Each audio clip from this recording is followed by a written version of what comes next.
अस्सलामुअलैकुम गाइज, आज के इस वीडियो से हम स्टार्ट करने वाले हैं HTML ट्यूटोरियल्स। अगर आप लोगों ने अभी तक मेरी HTML की ट्यूटोरियल्स की प्लेलिस्ट एक्सेस नहीं की तो मैं कहूँगा आप लोग इसको जल्दी से जल्दी एक्सेस कर लें, क्योंकि यही वो जगह है जहाँ पर सारे के सारे वीडियोस अपलोड होने वाले हैं। अब मैं यहाँ पर जल्दी से काम की बात कर लेता हूँ, और काम की बात करने से पहले मैं चाहता हूँ कि आप सब लोग इस वीडियो को लाइक कर दें और थोड़ा सपोर्ट दिखाएं। उसके बाद आप न्यू टैब खोलें, यहाँ पर हम HTML लिखने की तैयारी कर लेते हैं। अब आप लोग कहोगे कि ये क्या, HTML लिखने की तैयारी आप नोटपैड में भी तो लिख सकते हैं। बिल्कुल सही कहा, हम नोटपैड में लिख सकते हैं, लेकिन अपने वर्क फ्लो को फास्ट बनाने के लिए और कुछ चीजें ऐसी होती हैं IDE के अंदर जो हम यूज करना चाहेंगे और हम लोग नोटपैड में नहीं लिखेंगे। इसका मतलब ये नहीं है कि आप नोटपैड में नहीं लिख सकते, बस ये रिकमेंडेड नहीं है कि आप नोटपैड में लिखें, क्योंकि नोटपैड में आप लोगों को एक एक चीज लिखनी पड़ेगी। फॉर एग्जाम्पल IDE जो होती है, अगर आप विजुअल स्टूडियो कोड को डाउनलोड करेंगे तो वो आपको सजेशन देगा, आपके वर्क फ्लो को आसान बनाएगा और आप बड़े आराम से कोडिंग कर पाएंगे। इसमें स्मूथली कोडिंग कर सकते हैं मल्टीपल टैब के साथ। तो चलो अब हम यहाँ पर विजुअल स्टूडियो कोड को इंस्टॉल कर लेते हैं, और आप लोगों को कुछ नहीं करना, बस विजुअल स्टूडियो कोड लिखना है और आप लोग यहाँ पर इंस्टॉल विजुअल स्टूडियो कोड लिखें। और ये एक फ्री ओपन सोर्स IDE है माइक्रोसॉफ्ट की तरफ से। मैं चाहूंगा सब लोग इसको डाउनलोड करें। यहाँ पर आप लोग देख रहे हैं डाउनलोड फॉर विंडोज लिख कर आ रहा है। मैं क्लिक करूंगा इस पे, जैसे ही मैं इस पे क्लिक करूंगा ये डाउनलोड हो जाएगी आपके इंटरनेट कनेक्शन के हिसाब से।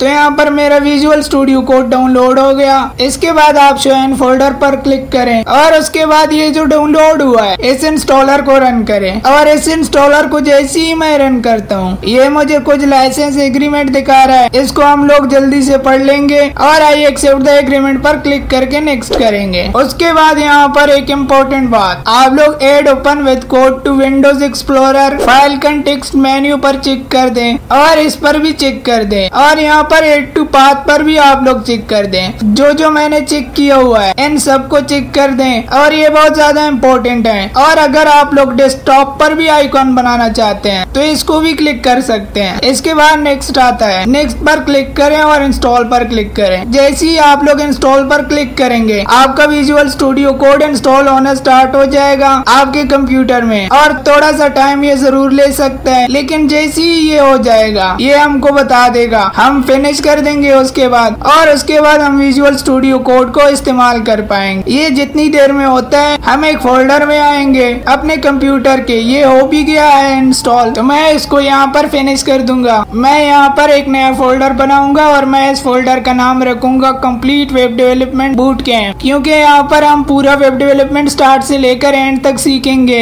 मैं इस फोल्डर के अंदर आ चुका हूँ, राइट क्लिक करूंगा और यहाँ पर आप लोग देख रहे हो ओपन विद कोड लिख कर आ गया है। ओपन विद कोड आपका भी लिख कर आ रहा होगा, तो ये तरीका है इसको खोलने का। अब जैसे ही इस पर क्लिक करेंगे ये वाला फोल्डर जो है आपका विजुअल स्टूडियो कोड में खुल जाएगा। तो यहाँ पर आप लोग देख सकते हैं मेरा ये जो कंप्लीट वेब डेवलपमेंट वाला फोल्डर है ये मेरा VS कोड में खुल गया। आप एक फोल्डर को VS कोड में खोल सकते हैं या फिर एक फाइल को भी खोल सकते हैं। अगर आप VS कोड के साथ नए हैं तो मैं कहूँगा आप लोग इसके बारे में बिल्कुल भी फिक्र ना करें, जैसे जैसे मैंने किया वैसे आप करें। बाय एनी चांस अगर ये आपका काम नहीं करता तो आप VS कोड रीइंस्टॉल कर दें या फिर अपने कंप्यूटर को रीस्टार्ट कर दे तो हो जाएगा। अब ये तो हमने कर लिया, अब हम यहाँ पर वेबसाइट बना सकते हैं। अब यहाँ पर वेब ब्राउजर की जब बात आती है तो मैं आप लोगों को क्रोम रिकमेंड करूंगा, और जो गूगल क्रोम है ये एक बहुत अच्छा ब्राउजर है और बहुत ही स्टेबल ब्राउजर है, और मैं इसको बहुत हाईली रिकमेंड करता हूँ। मैं इस ट्यूटोरियल में इस पूरे कोर्स में आप लोगों को यही ब्राउजर यूज करके दिखाऊंगा। तो मैं यहाँ पर क्रोम ब्राउजर का इस्तेमाल करने वाला हूँ। तो अगर आप लोग कुछ और यूज करना चाहते हैं तो फायरफॉक्स वगैरह भी यूज कर सकते हैं, बट मैं यहाँ पर क्रोम यूज करूंगा।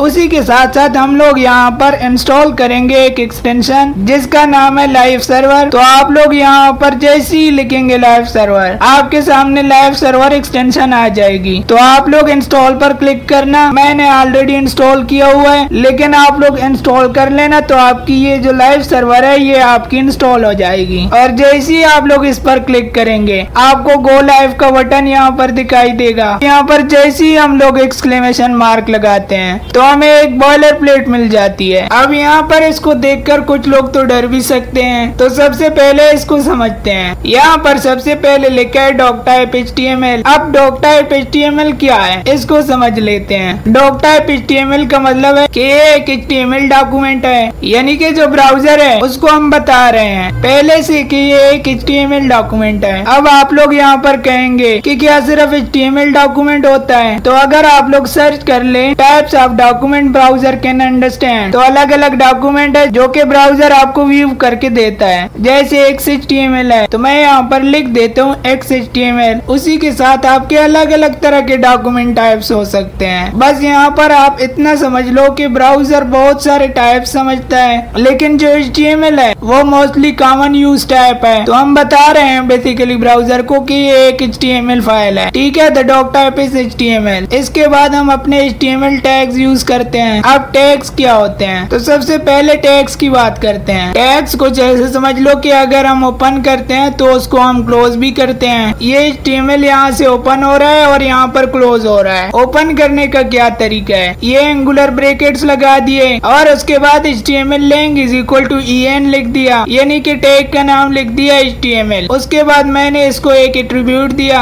लेंग नाम का, यानी कि मैंने कहा कि लैंग्वेज इंग्लिश है, ये मैंने यहाँ पर लिखा और उसके बाद मैंने इसको बंद कर दिया। ये ओपनिंग टैग कहलाता है और ये क्लोजिंग टैग कहलाता है। इसके बाद इसके अंदर होता है हेड और बॉडी। ये हेड रहा और ये रही बॉडी। अब इसके बाद हेड के अंदर क्या होता है और बॉडी के अंदर क्या होता है? हेड के अंदर क्या आता है सबसे पहले इसकी बात कर लेते हैं। हेड के अंदर वो सारे मेटा टैग्स आते हैं जो कि एक वेबसाइट को डिस्क्राइब करने के लिए लिखते हैं। अब मेटा टैग्स क्या होते हैं? मेटा का मतलब होता है इन्फॉर्मेशन अबाउट इन्फॉर्मेशन। जैसे कि अगर मैं यहाँ पर मेटा डेटा की बात करूँ और मैं गूगल यूज करता रहूंगा, क्योंकि मुझे आदत है इस चीज की कि मैं कुछ भी समझ रहा हूँ तो मैं याद करके ना बैठूं, आपको रेफरेंस लेना भी सिखाऊं इस कोर्स के मुताबिक। तो यहाँ पर आप देख रहे हैं जैसे कि आपकी वेबसाइट में कीवर्ड है, आपके वेबसाइट में डिस्क्रिप्शन है, वो सारी चीजें बताने में मदद करते हैं। तो यहाँ पर मेटा टैग्स का ये काम होता है। यहाँ पर ऑलरेडी 3 तरह के मेटा टैग्स लिखी हुई हैं जिनको हम आगे देखेंगे, लेकिन अभी बस आप इतना समझ लो कि इसमें मेटा टैग्स आते हैं हेड के अंदर एक टाइटल जैसा कि आप लोग देख रहे हैं, और उसी के साथ अगर हम कोई एक्सटर्नल शीट लिंक कर रहे हैं वो भी आता है। तो अगर मैंने कोई एक्सटर्नल स्टाइल शीट लिंक करनी है तो मैं यहाँ हेड के अंदर कर सकता हूँ, लेकिन अभी मैं आप लोगों को लिंक करके नहीं दिखाऊंगा। अभी आप बस इतना समझ लो मेटा टैग्स आते हैं, टाइटल आता है और उसी के साथ साथ कुछ भी एक्सटर्नल शीट लिंक करनी होती है वो आती है और हेड हमारा यहाँ पर बंद हो जाता है। और मैं यहाँ पर अगर लिखूं दिस इज टाइटल, सेव करूंगा और गो लाइव पर क्लिक करूंगा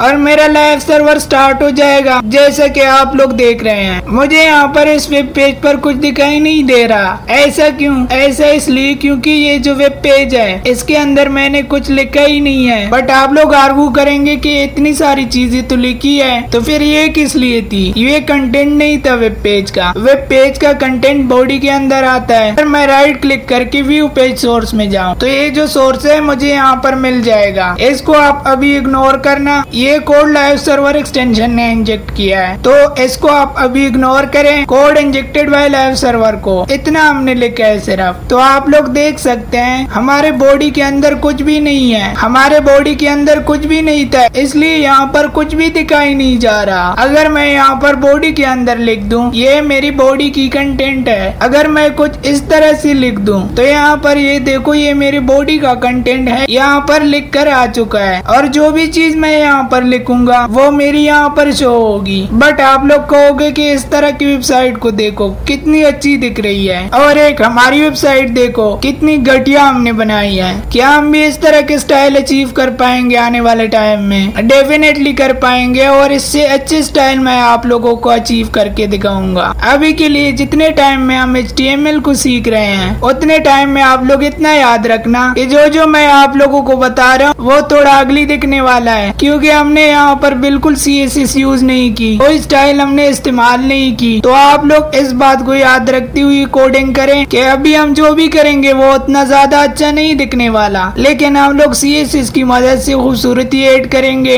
अब मैं यहाँ पर आप लोगों को एक बात बताना चाहता हूँ कि कभी कभी आप लोग जो है नोट्स लेना चाहेंगे अपने पेज के अंदर। जैसे अगर मैं यहाँ पर लिखना चाहूँ और HTML कोड स्टार्ट से, अब मैं अगर ये लिखना चाहता चाहता हूँ और मैं चाहता हूँ कि ये एग्जीक्यूट ना करे मेरा ब्राउजर, तो मैं कुछ इस तरह से लिख सकता हूँ। आप लोगों को ये थोड़ा कंफ्यूजिंग लग सकता है, तो ये ओपनिंग और क्लोजिंग के अंदर जो भी मैं लिखूंगा वो कमेंट के तौर पर आएगा और उसको ब्राउजर इग्नोर करेगा। अभी अगर मैं आप लोगों को व्यू पेज सोर्स करूँ तो देखो यहाँ पे मेरा कमेंट ऐड हो चुका है। तो यहाँ पर देखो और HTML कोड स्टार्ट हियर लिख कर आ रहा है, तो ये एक कमेंट है। अब कमेंट का मतलब क्या होता है कि अगर आप लोग कुछ भी ऐसा लिखना चाहते हो वेब पेज में जो कि आप चाहते हैं कि इग्नोर हो, तो आप लोग उसको कमेंट के तौर पर लिख सकते हैं और उसको लिखने का ये तरीका है। तो कुछ भी नोट्स लेना चाहते हैं आप तो इस तरह ले सकते हैं। जैसे अगर अपने वेब पेज में मैं कुछ इस तरह से करना चाहूँ, ये जरूरी नहीं है लेकिन मैं यहाँ पर इसका फायदा उठा सकता हूँ।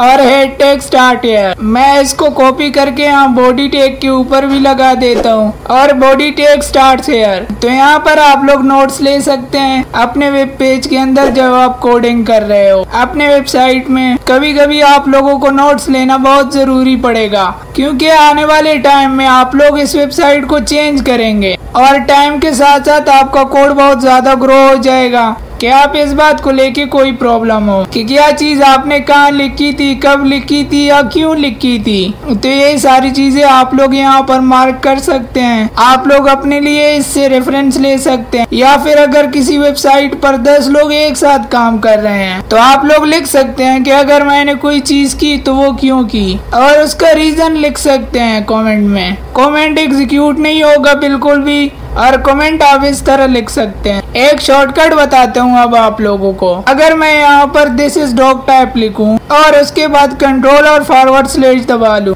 अपने कीबोर्ड में, तो ये ऑटोमेटिकली कमेंट में कन्वर्ट हो जाएगा।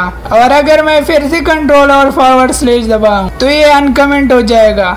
तो यहाँ पर मैं ऐसे टॉगल कर सकता हूँ कमेंट अनकमेंट कमेंट अनकमेंट। तो इस तरह से मैं अपने कमेंट को टॉगल कर सकता हूँ। टॉगल का मतलब कि मैं यहाँ पर कमेंट बना सकता हूँ या बनी हुई कमेंट को अनकमेंट कर सकता हूँ। चूंकि इसको मैनुअली टाइप करना थोड़ा मुश्किल हो जाता है, तो अगर मैंने इतना पार्ट कमेंट करना है तो मैं इसको सिलेक्ट करके कंट्रोल और फॉरवर्ड स्लैश दबा दूंगा, तो ये ऑटोमेटिकली कमेंट बन जाएगा। और मैं यहाँ पर वापस से कंट्रोल और फॉरवर्ड स्लैश दबाऊंगा तो ये अनकमेंट हो जाएगा। बहुत इंपॉर्टेंट शॉर्टकट है ये अगर आप कोडिंग करते हैं VS कोड में HTML की। सो आई होप कि आप लोगों को समझ में आया होगा कि एक बेसिक स्ट्रक्चर वेबसाइट की किस तरह दिखाई देता है, और आप लोगों को यहाँ पर प्रॉब्लम बिल्कुल भी नहीं आएगी समझने में। जब भी हम आगे कोडिंग करेंगे आप लोग देखेंगे कि मैं ज्यादातर काम बॉडी के अंदर करूंगा, तो यहाँ पर आप लोगों को पता चल गया कि मैंने बॉडी में सारा काम क्यों किया है, या फिर मैंने किसी स्पेसिफिक उसमें क्यों किया है। क्योंकि उसमें रीजन यही होगा कि जो हमारा बॉडी है उसके अंदर पूरा HTML कंटेंट आता है और हमारे जो बाकी टैग्स हैं उनका अपना एक पर्पस होता है, जैसे कि मैंने ऑलरेडी इस वीडियो में डिस्कस कर दिया है। तो मैं आप लोगों से बस यही कहना चाहूंगा कि अगर आप लोगों ने मेरी ये वेब डेवलपमेंट की प्लेलिस्ट एक्सेस नहीं की